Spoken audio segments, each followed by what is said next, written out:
बिहार की सियासत में इस वक्त एक बड़ा मोड़ आया है। कांग्रेस पार्टी के नेता राहुल गांधी की वोटर अधिकार यात्रा, जिसका समापन 1 सितंबर को पटना के गांधी मैदान में एक विशाल जनसभा के साथ होना तय था। अब उसके प्लान में बदलाव हो चुका है। जी हां, जनसभा की जगह अब पदयात्रा होगी और इस पदयात्रा में महागठबंधन के कई बड़े चेहरे, कांग्रेस के दिग्गज और इंडिया गठबंधन के साथी नेता शामिल होंगे। ये यात्रा मतदाता सूची में गड़बड़ियों के खिलाफ और वोटर अधिकारों की लड़ाई को लेकर निकाली गई है। नमस्कार, मैं हूँ चेष्टा नागर और आप देख रहे हैं द हिंदी टॉप।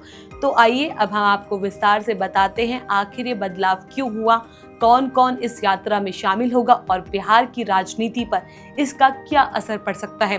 राहुल गांधी की वोटर अधिकार यात्रा ने बिहार की राजनीति में एक नई हलचल पैदा कर दी है। यात्रा 17 अगस्त को सासाराम से शुरू हुई थी और लगभग 16 दिनों तक बिहार के कई जिलों से होकर गुजर रही है।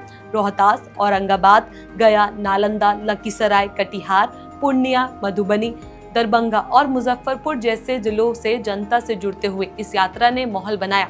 इसी दौरान राहुल गांधी लगातार लोगों से सीधे संवाद कर रहे हैं और उन्हें बता रहे हैं कि क्यों वोट का अधिकार सिर्फ अधिकार नहीं बल्कि लोकतंत्र की आत्मा है।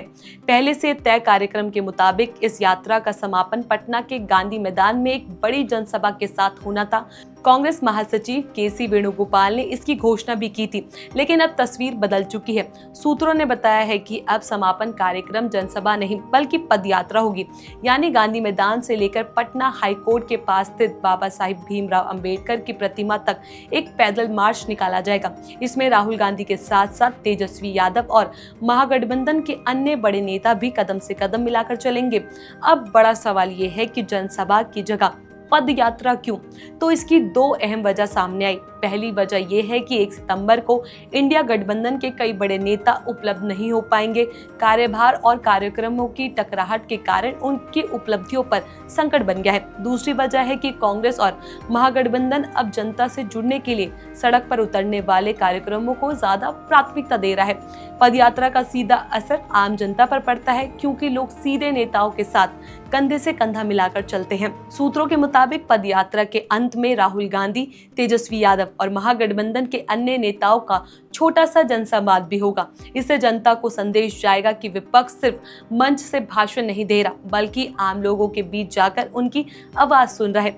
इस पूरी यात्रा का मकसद है मतदाता सूची में कथित गड़बड़ियों के खिलाफ आवाज बुलंद करना। कांग्रेस और महागठबंधन का आरोप है कि बिहार में वोटर लिस्ट के स्पेशल इंटेंसिव रिवीजन यानी SIR के दौरान गड़बड़ियां की गई है।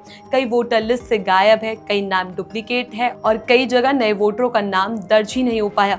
राहुल गांधी का कहना है कि वोटर लिस्ट में गड़बड़ियां लोकतंत्र पर सीधा हमला है। इस यात्रा का राजनीतिक असर भी देखने को मिलेगा। बिहार में इस साल के अंत में विधानसभा चुनाव होने वाले हैं। महागठबंधन चाहता है कि राहुल गांधी की इस यात्रा के जरिए विपक्षी दलों का एकजुट चेहरा सामने आए और जनता को ये संदेश मिले कि ये उनके अधिकारों के लिए लड़ रहे हैं। साथ ही यात्रा बीजेपी और NDA पर सीधा हमला भी है। इस यात्रा में अभी तक कई बड़े नेताओं की मौजूदगी भी देखी गई है। तमिलनाडु के मुख्यमंत्री M.K. स्टैलिन पहले ही हिस्सा ले चुके हैं। आने वाले दिनों में समाजवादी पार्टी के अध्यक्ष अखिलेश यादव और झारखंड के मुख्यमंत्री हेमंत सोरेन के भी जुड़ने की संभावना है। जनसभा की जगह पदयात्रा करने का फैसला एक रणनीतिक कदम माना जा रहा है। इससे विपक्ष ये संदेश देना चाहता है कि उनका संघर्ष सिर्फ भाषणों तक सीमित नहीं है। वो लोगों के साथ कदम ताल करते हैं और सड़कों पर उतरकर अपनी लड़ाई लड़ते हैं, और यही लड़ाई है वोट के अधिकार की। तो आपने देखा बिहार की राजनीति में इस वक्त किस तरीके का नया मोड़ आया है। राहुल गांधी की वोटर अधिकार यात्रा का समापन अब पटना की सड़कों पर होगा, एक पदयात्रा के रूप में।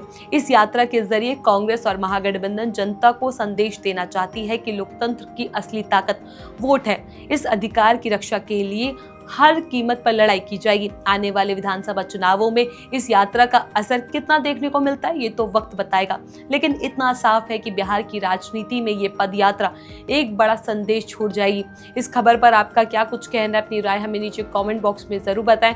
ऐसी और भी वीडियोस के लिए आप हमारे चैनल द हिंदी टॉप को सब्सक्राइब कर ले। इसके अलावा आप हमें X, Facebook और Instagram पर भी फॉलो कर सकते हैं।